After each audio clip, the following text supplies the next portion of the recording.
नमस्कार साथियों, शुरू करते हैं उपन्यास का अगला भाग। रंगनाथ ने इतिहास में एमए किया था और न जाने कितनी लड़ाइयों के कारण पड़े थे।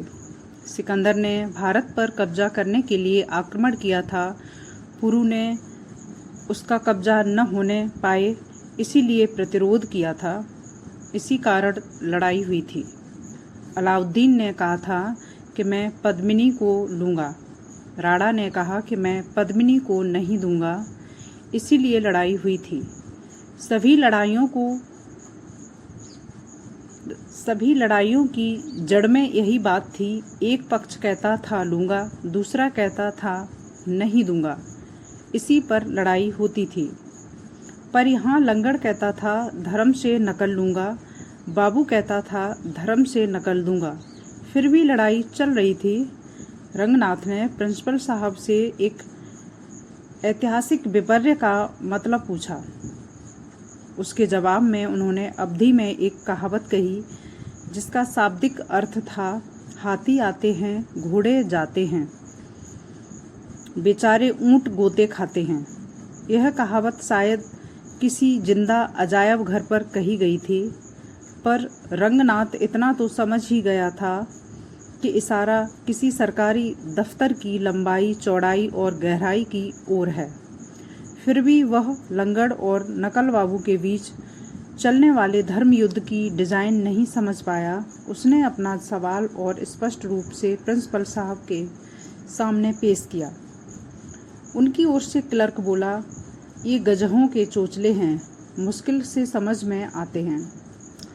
लंगड़ यहाँ से 5 कोस दूर एक गांव का रहने वाला है। बीवी मर चुकी है।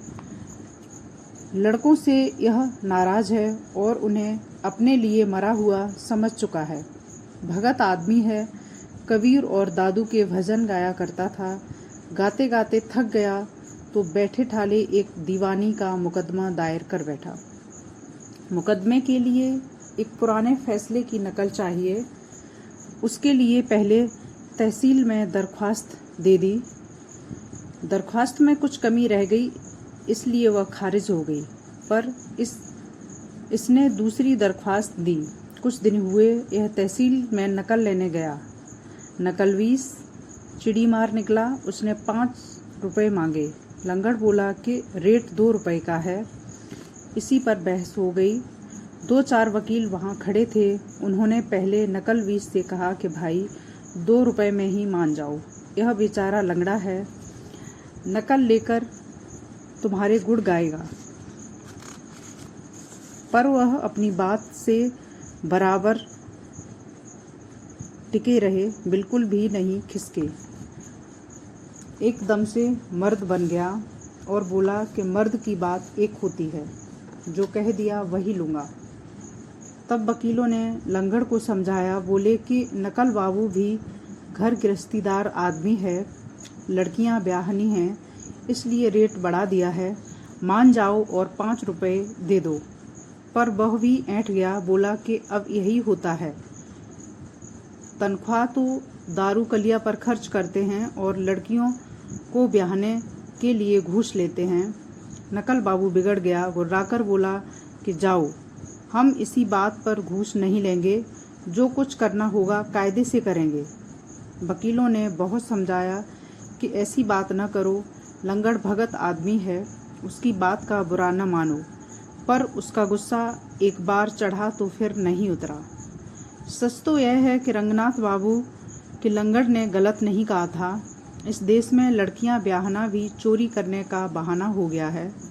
एक रिश्वत लेता है तो दूसरा कहता है कि क्या करेगा बेचारा, बड़ा खानदान है, लड़कियां ब्याहनी हैं। सारी बदमाशी का तोड़ लड़कियों के ब्याह पर होता है। जो भी हो, लंगड़ और नकल बाबू में बड़ी हुज्जत हुई। अब घूस के मामले में बात बात पर हुज्जत होती थी। पहले सदा काम होता था। पुराने आदमी बात के पक्के होते थे। 1 रुपया टिका दो, दूसरे दिन नकल तैयार। अब नए नए स्कूली लड़के दफ्तर में घुस आते हैं और लेन देन का रेट बिगाड़ते हैं। इन्हीं की देखा देखी पुराने आदमी भी मनमानी करते हैं। अब रिश्वत का देना और रिश्वत का लेना दोनों बड़े झंझट के काम हो गए हैं। लंगड़ को भी गुस्सा आ गया। उसने अपनी कंठी छूकर कहा कि जाओ बाबू, तुम कायदे से ही काम करोगे तो हम भी कायदे से ही काम करेंगे। अब तुमको एक कानी कौड़ी न मिलेगी। हमने दरख्वास्त लगा दी है, कभी न कभी तो नंबर आएगा ही। उसके बाद लंगड़ ने जाकर तहसीलदार को सब हाल बताया। तहसीलदार बहुत हंसा और बोला कि शाबाश लंगड़, तुमने ठीक ही किया। तुम्हें इस लेन देन में पड़ने की कोई ज़रूरत नहीं, नंबर आने पर तुम्हें नकल मिल जाएगी। उसने पेशकार से कहा, देखो लंगड़ बेचारा 4 महीनों से हैरान है, अब कायदे से काम होना चाहिए, इन्हें कोई परेशान न करे। इस पर पेशकार बोला कि सरकार, यह लंगड़ तो झक्की है, आप इसके झमेले में न पड़ें। तब लंगड़ पेशकार पर बिगड़ गया, झाएं झाएं होने लगी। किसी तरह दोनों में तहसीलदार ने सुलह कराई। लंगड़ जानता था कि नकल बाबू उसकी दरख्वास्त किसी न किसी बहाने खारिज करा देगा। दरख्वास्त बेचारी तो चींटी की जान जैसी है, उसे लेने के लिए कोई बड़ी बात नहीं है। दरख्वास्त को किसी भी समय खारिज कराया जा सकता है। फीस का टिकट कम लगा है, मिसल का पता गलत लिखा है, एक खाना अधूरा पड़ा है, ऐसी ही कोई बात पहले नोटिस बोर्ड पर लिख दी जाती है और अगर उसे दी गई तारीख तक ठीक न किया जाए तो दरख्वास्त खारिज कर दी जाती है। इसीलिए लंगड़ ने अब पूरी तैयारी कर ली है। वह अपने गांव से चला आया है। अपने घर में उसने ताला लगा दिया है। खेत पात, फसल, बैल बधिया सब भगवान के भरोसे छोड़ आया है। अपने एक रिश्तेदार के यहाँ डेरा डाल लिया है और सवेरे से शाम तक तहसील के नोटिस बोर्ड के आसपास चक्कर काटता रहता है। उसे डर है कि कहीं ऐसा न हो कि नोटिस बोर्ड पर उसकी दरख्वास्त की कोई खबर निकले और उसे पता ही न चले। चूंकि नहीं कि दरख्वास्त खारिज हुई, एक बार ऐसा हो भी चुका है। उसने नकल लेने के सब कायदे रट डाले हैं, फीस का पूरा चार्ट याद कर लिया है।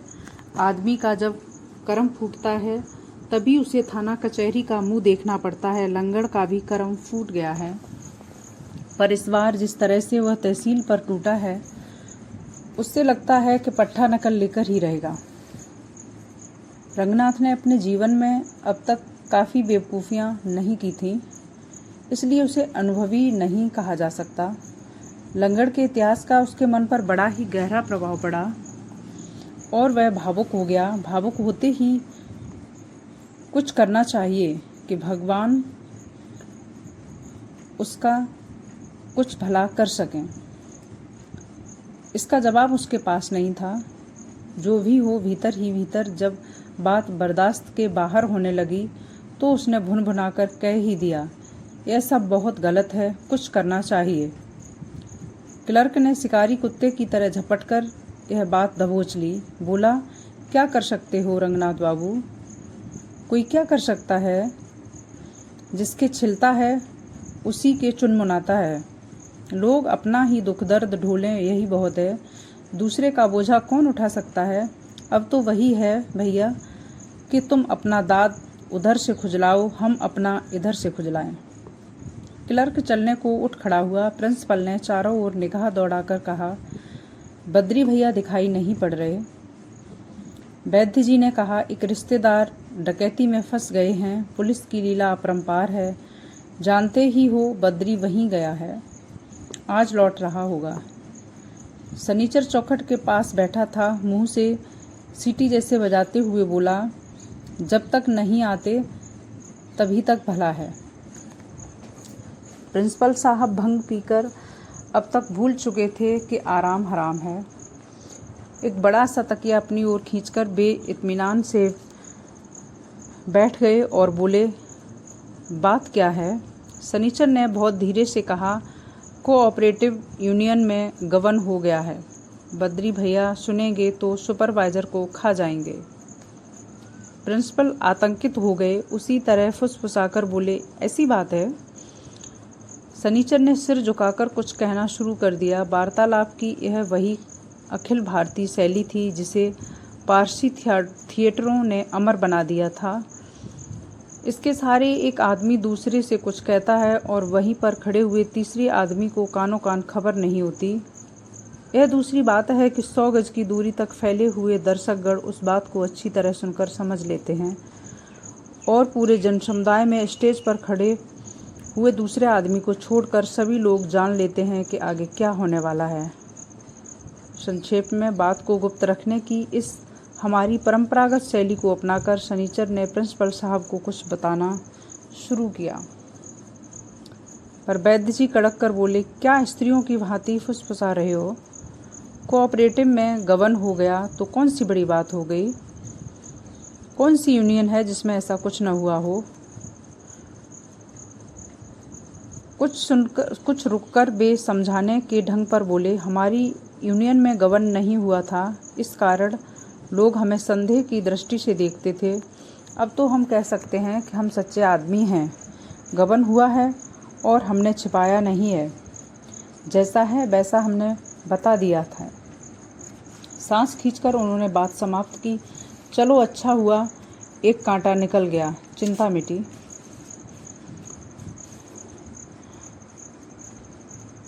वैद्य जी ने उसे आत्मीयता की दृष्टि से देखा और मुस्कुराए। कोऑपरेटिव यूनियन वाला गबन बीज गोदाम से गेहूं निकालकर हुआ था। उसी की ओर इशारा करते हुए बोले, कॉलेज में गबन कैसे हो सकता है? वहाँ गेहूं का गोदाम नहीं होता। यह मजाक था। प्रिंसिपल साहब हंसे। एक बार हंसी शुरू हुई तो आगे का काम भंग ने संभाल लिया। वे हंसते ही रहे, पर क्लर्क व्यक्तिगत आक्षेप के संदेह से पीड़ित जान पड़ता था। उसने कहा, पर चाचा, कॉलेज में तो भूसे से सैकड़ों गोदाम हैं। हर एक के दिमाग में भूसा ही भरा है। इस पर और भी हंसी हुई। शनिचर और रंगनाथ भी हंसे। हंसी की लहर चबूतरे तक पहुंच गई। वहां पर बैठे हुए 2-4 गुमनाम आदमी भी असंप्रक्त भाव से हंसने लगे। क्लर्क ने प्रिंसिपल को आंख से चलने का इशारा किया। यह हमारी गौरवपूर्ण परंपरा है कि असल बात 2-4 घंटे की बातचीत के बाद अंत में ही निकलती है। अतः वैद्य जी ने अब प्रिंसिपल साहब से पूछा, और कोई विशेष बात है? कुछ नहीं, वही खन्ना वाला मामला है। परसों दर्जे में काला चश्मा लगाकर पढ़ा रहे थे, मैंने वही खींच कर रख दिया। लड़कों को बहका रहे थे। मैंने कहा, लो पुत्रवर, तुम्हें हम यहीं घसीट कर फीता बनाए देते हैं। प्रिंसिपल साहब ने अपने ऊपर बड़ा संयम दिखाया था, पर यह बात खत्म करते करते अंत में उनके मुंह से फिक फिक जैसी कोई चीज निकल ही गई। वैद्य जी ने गंभीरता से कहा, ऐसा न करना चाहिए। विरोधी से भी सम्मानपूर्ण व्यवहार करना चाहिए। देखो ना, प्रत्येक बड़े नेता का एक एक विरोधी है। सभी ने स्वेच्छा से अपना अपना विरोधी पकड़ रखा है। यह जनतंत्र का सिद्धांत है। हमारे नेतागण किसी शालीनता के से विरोधियों को झेल रहे हैं। विरोधीगण अपनी बात बकते रहते हैं और नेतागण चुपचाप अपनी चाल चलते रहते हैं। कोई किसी से प्रभावित नहीं होता। यह आदर्श विरोध है। क्लर्क पर राजनीति के उन मौलिक सिद्धांतों का कोई असर नहीं हुआ। वह बोला, इससे कुछ नहीं होता चाचा। खन्ना मास्टर को मैं जानता हूँ। इतिहास में एमए हैं, पर उन्हें अपने बाप तक का नाम नहीं मालूम। सिर्फ पार्टीबंदी के उस्ताद हैं। अपने घर पर लड़कों को बुला बुलाकर जुआ खिलाते हैं। उन्हें ठीक करने का सिर्फ एक तरीका है, कभी पकड़कर दनादन लगा दिए जाएं। इस बात ने वैद्य जी को और भी गंभीर बना दिया, पर और लोग उत्साहित हो उठे। बात जूता मारने की पद्धति और परंपरा पर आ गई। शनिचर ने चहक कर कहा कि जब खन्ना पर दनादन पड़ने लगे तो हमें भी बताना। बहुत दिन से हमने किसी को जुतियाया नहीं है। एक आदमी बोला कि जूता अगर फटा हो और 3 दिन तक पानी में भिगोया गया हो तो मारने में अच्छी आवाज़ करता है, और दूसरे लोगों को दूर दूर तक सूचना मिल जाती है कि जूता चल रहा है। दूसरा बोला कि पढ़े लिखे आदमी को जुतियाना हो तो गोरक्षक जूते का प्रयोग करना चाहिए, ताकि मार तो पड़ जाए पर ज़्यादा बेइज्जती ना हो। चबूतरे पर बैठे बैठे एक तीसरे आदमी ने कहा, जुतियाने का सही तरीका यह है कि गिनकर 100 जूते मारने चले। 99 तक आते आते पिछली गिनती भूल जाए और 1 से गिनकर फिर नए सिरे से जूता शुरू कर दिया जाए। चौथे आदमी ने इसका अनुमोदन करते हुए कहा कि सचमुच जुतियाने का एक यही तरीका है और इसीलिए मैंने भी 100 तक गिनती याद करनी शुरू कर दी है। शहर से देहात को जाने वाली सड़क पर एक साइकिल रिक्शा चला जा रहा था। रिक्शा वाला रंगीन बनियान, हाफ पैंट, लंबे बाल, दुबले पतले जिस्म वाला नौजवान था। उसका पसीने से लथपथ चेहरा देखकर वेदना का फोटोग्राफ नहीं बल्कि वेदना का कार्टून आंख के आगे आ जाता था। रिक्शे पर अपनी दोनों जांघों पर हाथों की मुट्ठियां जमाए हुए बद्री पहलवान बैठे हुए थे। रिक्शे पर उनके पैरों के पास एक संदूक रखा हुआ था। दोनों पैर संदूक के सिरों पर जमाकर स्थापित कर दिए गए थे। इस तरह पैर टूटकर रिक्शे के नीचे भले ही गिर जाएं, संदूक के नीचे गिरने का कोई खतरा न था। संध्या का बेमतलब सुहाना समय था। पहलवान का गांव अभी 3 मील दूर होगा। उन्होंने शेर की तरह मुंह खोलकर जम्हाई ली और उसी लपेट में कहा, इस साल फसल कमज़ोर जा रही है। रिक्शा वाला कृषि विज्ञान और अर्थशास्त्र पर गोष्ठी करने के मूड में न था। वह चुपचाप रिक्शा चलाता रहा। पहलवान ने अब उससे साफ साफ पूछा, किस जिले के हो? तुम्हारे उधर फसल की क्या हालत है? रिक्शे वाले ने सिर को पीछे नहीं मोड़ा। आंख पर आती हुई बालों की लट को गर्दन की लोचदार झटक के साथ मत्थे के ऊपर फेंक कर उसने कहा, फसल? हम देहाती नहीं हैं ठाकुर साहब, खास शहर के रहने वाले हैं। इसके बाद वह कूले मटका मटका कर जोर से रिक्शा चलाने लगा। आगे जाने वाले एक दूसरे रिक्शे को देखकर उसने घंटी बजाई। पहलवान ने दूसरी जम्हाई ली और फसल की ओर फिर से ताकना शुरू किया। रिक्शा वाला सवारी की यह बेरुखी देखकर उलझन में पड़ गया। रंग जमाने के लिए उसने आगे वाले रिक्शे वाले को ललकारा, अबे ओ बांगड़, चल बाईं तरफ। आगे का रिक्शे वाला बाईं तरफ हो लिया। पहलवान का रिक्शा उसके पास से आगे निकल गया। निकलते निकलते इस रिक्शे वाले ने बाईं ओर से रिक्शे वाले से पूछा, क्यों, गोंडा का रहने वाला है या बहराइच का? वह रिक्शे वाला एक आदमी को कुछ गठरियों और एक गठरीनुमा बीबी के साथ लादकर धीरे धीरे चल रहा था। इस भाईचारे से खुश होकर बोला, गोंडे में रहते हैं भैया। शहरी रिक्शे वाले ने मुंह से सिनेमा वाली सीटी बजाकर और आंखें फैलाकर कहा, वही तो। पहलवान ने इसे भी अनसुना कर दिया। सांस खींचकर कहा, जरा स्पीड बढ़ाइए। रिक्शा वाला सीट पर उचक उचक कर रफ्तार बढ़ाने के साथ ही भाषण देने लगा, ये गोंडा बहराइच और इधर उधर के रिक्शे वाले आकर यहाँ का चलन बिगाड़ते हैं। दाएं बाएं की तमीज़ नहीं। इनसे ज़्यादा समझदार तो भूसा गाड़ियों के बैल होते हैं। बिल्कुल हुस हैं। अंग्रेजी बाज़ारों में बिरहा गाते निकलते हैं। मोची तक को रिक्शे पर बैठाकर उसे हुजूर सरकार कहते हैं। पहलवान ने सिर हिलाया, कहा, ठीक कहते हो मास्टर। उधर वाले बड़े दलिद्दर होते हैं, सत्तू खाते हैं और चना चबाकर रिक्शा चलाते हैं। 4 साल में बीमारी घेर लेती है और घिघियाने लगते हैं। रिक्शे वाले ने हिकारत से कहा, चमड़ी चली जाए पर दमड़ी न जाए, बड़े मक्खीचूस होते हैं। पारसाल लू में एक साला रिक्शा चलाते चलाते सड़क पर ही टें बोल गया। देह पर बनियान न थी पर टेंट से 22 रुपए निकले थे। पहलवान ने सिर हिलाकर कहा, लू बड़ी खराब चीज़ होती है। जब चल रही हो तो घर से निकलना न चाहिए। खा पी कर दरवाज़ा बंद करके पड़े रहना चाहिए। बात बड़ी मौलिक थी। रिक्शे वाले ने हैकड़ी के साथ कहा, मैं तो यही करता हूँ। गर्मियों में बस शाम को सनीमी के टाइम गाड़ी निकालता हूँ। पर ये साले देहाती रिक्शे वाले, इनकी न पूछिए ठाकुर साहब, साले जान पर खेल जाते हैं। मारे हिकारत के रिक्शे वाले का मुंह थूक से भर गया और गला रुंध गया। उसने थूक कर बात खत्म की। साले जरा भी गर्म हवा लगते ही सड़क पर लेट जाते हैं। पहलवान उतर पड़े और रिक्शे पर जोर देकर एक ओर खड़े हो गए। रिक्शे वाले ने सिगरेट सुलगा ली। कुछ देर वह चुपचाप सिगरेट पीता रहा, फिर मुंह से धुएं के गोल गोल छल्ले छोड़कर बोला, उधर के देहाती रिक्शे वाले रात दिन बीड़ी फूंक फूंक कर दांत खराब कर लेते हैं। अब तक पीछे का रिक्शे वाला भी आ गया था, फटी धोती और नंगा बदन। वह कांख कांख कर रिक्शा खींच रहा था। शहरी रिक्शे वाले को देखकर भाईचारे के साथ बोला, भैया तुम भी गोंडा के हो क्या? सिगरेट फूंकते हुए इस रिक्शे वाले ने नाक सिकोड़ कर कहा, अबे परे हट, क्या बकता है?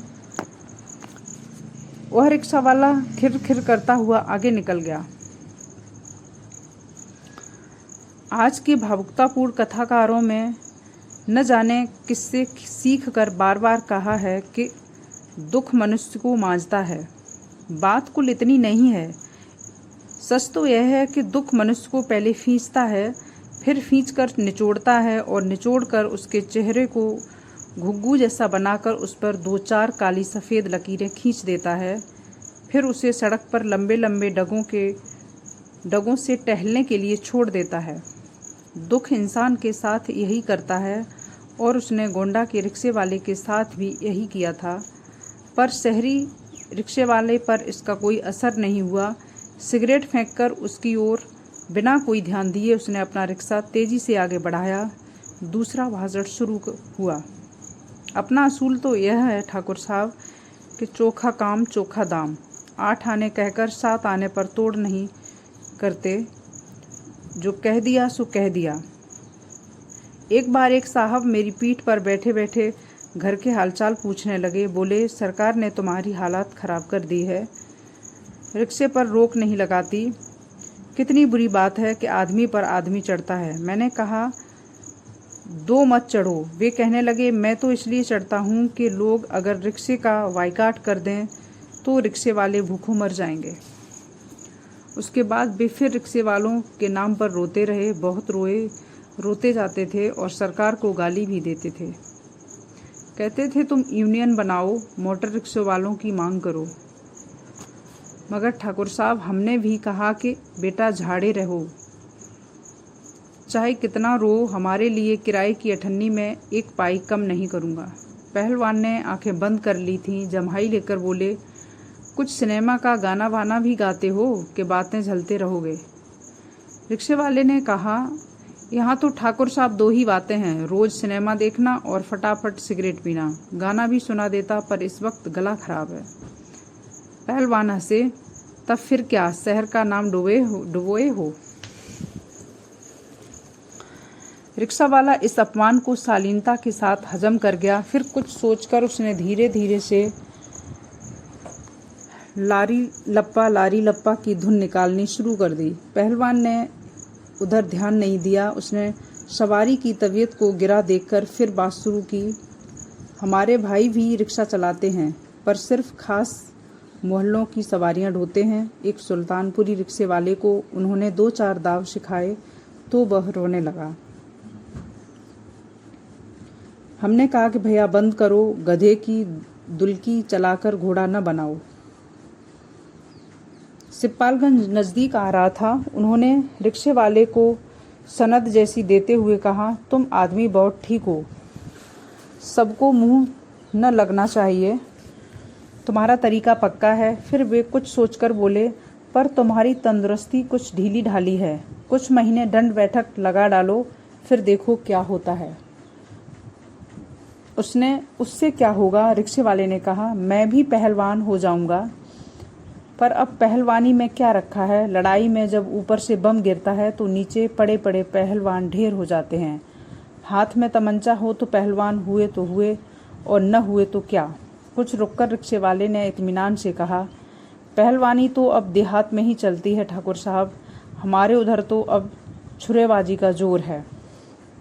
इतनी देर बाद बद्री पहलवान को अचानक अपमान की अनुभूति हुई।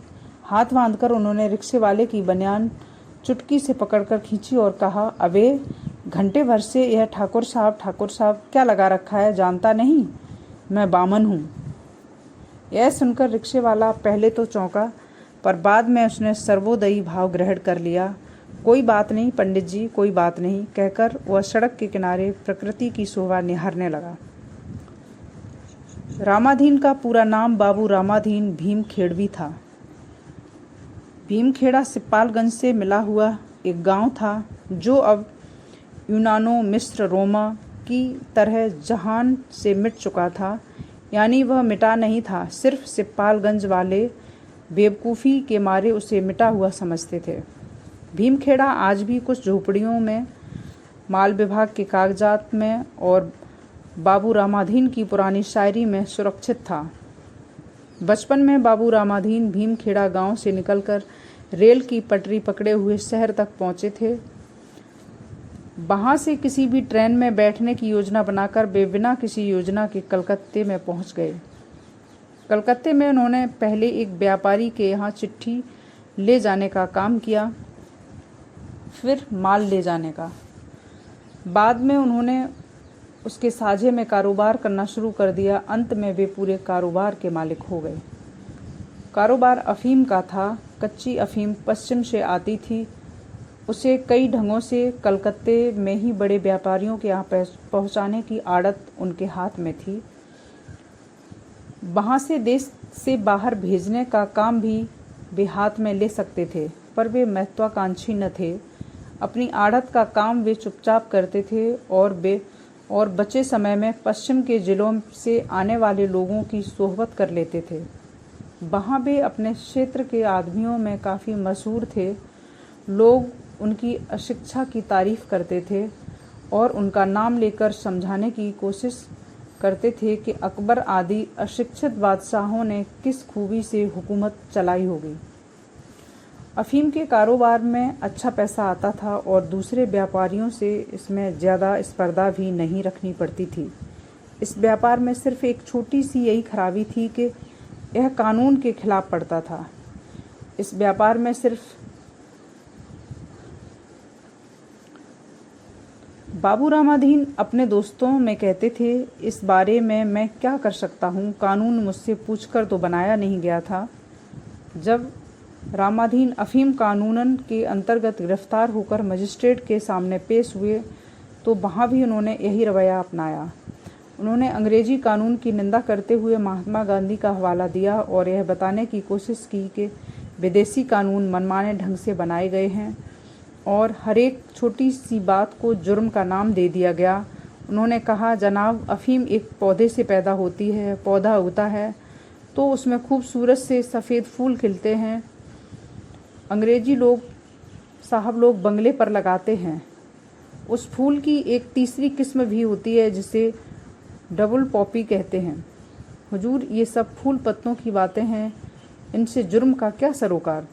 उसी सफ़ेद फूल वाले पॉपी के पौधे से बाद में यह काली काली चीज़ निकलती है। यह दवा के काम आती है। इसका कारोबार जुर्म नहीं हो सकता। जिस कानून में यह जुर्म बताया गया है वह काला कानून है। वह हमें बर्बाद करने के लिए बनाया गया है। इस लेक्चर के बावजूद बाबू रामाधीन को 2 साल की सज़ा हो गई, पर सज़ा तो उस ज़माने में हो ही जाती थी। असली चीज़ सज़ा के पहले इजलास में दिया जाने वाला लेक्चर था। बाबू रामाधीन को मालूम था कि इस तरह लेक्चर देकर सैकड़ों लोग क्रांतिकारियों से लेकर अहिंसावादियों तक शहीद हो चुके हैं और उन्हें यकीन था कि इस लेक्चर से उन्हें भी शहीद बनने में आसानी होगी। पर सज़ा भुगतकर आने के बाद उन्हें पता चला कि शहीद होने के लिए उन्हें अफीम का कानून नहीं, नमक कानून तोड़ना चाहिए था।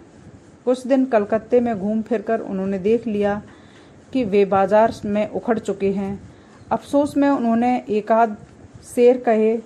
इस बार टिकट लेकर वे अपने गांव वापस लौट आए। आकर वे सिपालगंज में बस गए। उन्होंने लोगों को इतना तक सच बता दिया कि उनकी आड़त की दुकान बंद हो गई है। इससे आगे बताने की ज़रूरत न थी। उन्होंने एक छोटा सा कच्चा पक्का मकान बनवा लिया। कुछ खेत लेकर किसानी शुरू कर दी। गांव के लड़कों को कौड़ी की जगह ताश से जुआ खेलना सिखा दिया और दरवाजे की चारपाई पर पड़े पड़े कलकत्ता प्रवास के किस्से सुनाने में दक्षता प्राप्त कर ली। तभी गांव पंचायतें बनी और कलकत्ते की करामात के सहारे उन्होंने अपने एक चचेरे भाई को सभापति भी बनवा दिया। शुरू में लोगों को पता ही न था कि सभापति होता क्या है, इसीलिए उनके भाई को इस पद के लिए चुनाव तक नहीं लड़ना पड़ा। कुछ दिनों बाद ही लोगों को पता चल गया कि कानून में 2 सभापति हैं, जिसमें बाबू रामाधीन गांव सभा की ज़मीन का पट्टा देने के लिए हैं और उनका चचेरा भाई ज़रूरत पड़े तो गबन के मुकदमे में जेल जाने के लिए। बाबू रामाधीन का एक ज़माने तक गांव में बड़ा दौरा रहा। उनके मकान के सामने एक छप्पर का बंगला पड़ा था, जिसमें गांव के नौजवान जुआ खेलते थे। एक और भंग की ताज़ी पत्ती घुटती थी। वातावरण बड़ा काव्यपूर्ण था। उन्होंने गांव में पहली बार कैना, नेस्टसरिया, लार्क्सपर आदि अंग्रेजी फूल लगाए थे। उनमें लाल रंग के कुछ फूल थे, जिनके बारे में वे कभी कभी कहते थे, यह पॉपी है और यह साला डबल पॉपी है। भीमखेड़वी के नाम से ही प्रकट था कि वे शायर भी होंगे। अब तो वे नहीं थे, पर कलकत्ता के अच्छे दिनों में वो एकाध बार शायर हो गए थे। उर्दू कवियों की सबसे बड़ी विशेषता उनका मातृभूमि प्रेम है। इसलिए बम्बई और कलकत्ता में भी वे अपने गांव या कस्बे का नाम लेकर अपने नाम के पीछे बांधे रहते और उसे खटखटा नहीं समझते। अपने को गोंडवी, सलोनवी और अमरोहवी कहकर वे कलकत्ता, बम्बई के कूप मंडूक लोगों को इशारे से समझाते हैं कि सारी दुनिया तुम्हारे शहर ही में सीमित नहीं है। जहाँ बम्बई है वहाँ गोंडा भी है। एक प्रकार से बहुत अच्छी बात है, क्योंकि जन्मभूमि के प्रेम से ही देश प्रेम पैदा होता है। जिसे अपने को बम्बई में संडीलवी कहते हुए शर्म नहीं आती, वहीं कुर्ता पैजामा पहनकर और मुंह में 4 पान और 4 लीटर थूक भरकर न्यूयॉर्क की फुटपाथों पर अपने देश की सभ्यता का झंडा खड़ा कर सकता है। जो कलकत्ता में अपने को बाराबंकी कहते हुए हिचकता है, वह यकीनन विलायत में अपने को हिंदुस्तानी कहते हुए हिचकेगा। इसी सिद्धांत के अनुसार रामाधीन कलकत्ता में अपने दोस्तों के बीच बाबू रामाधीन भीमखेड़वी के नाम से मशहूर हो गए। यह सब दानिश टांडवी की सोहबत में हुआ था। ये टांडवी की देखा देखी उर्दू कविता में दिलचस्पी लेने लगे, और चूंकि कविता में दिलचस्पी लेने की शुरुआत कविता लिखने से होती है, इसीलिए दूसरों के देखते देखते उन्होंने एक दिन एक शेर लिख डाला।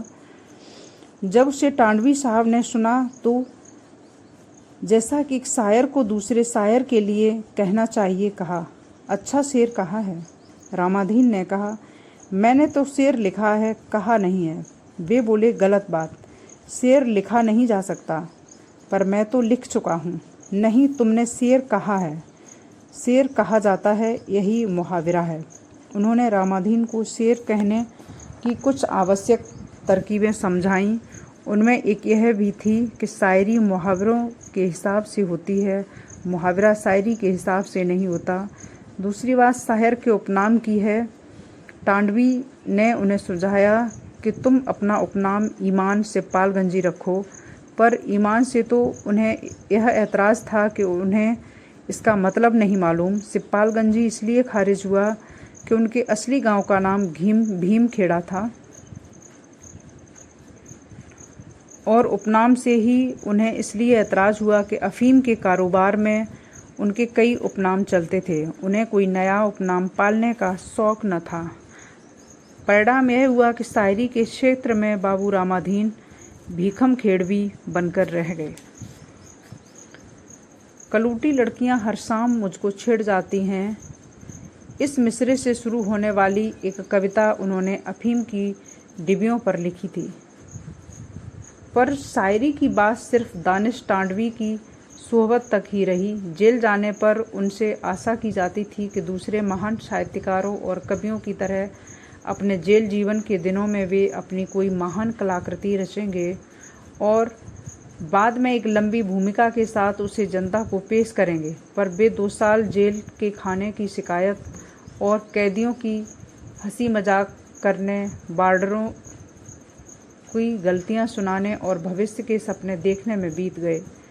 सिपालगंज में आकर गजहाँ लोगों के सामने अपनी विशिष्टता दिखाने के लिए उन्होंने फिर से अपने नाम के साथ भीखम खेड़वी का खटखटा बांधा। बाद में जब बिना किसी कारण के सिर्फ गांव की या पूरे भारत की सभ्यता के असर से वे गुटबंदी के शिकार हो गए, तो उन्होंने एकाध शेर लिखकर यह भी साबित किया कि भीखम खेड़वी सिर्फ भूगोल का ही नहीं, कविता का भी शब्द है।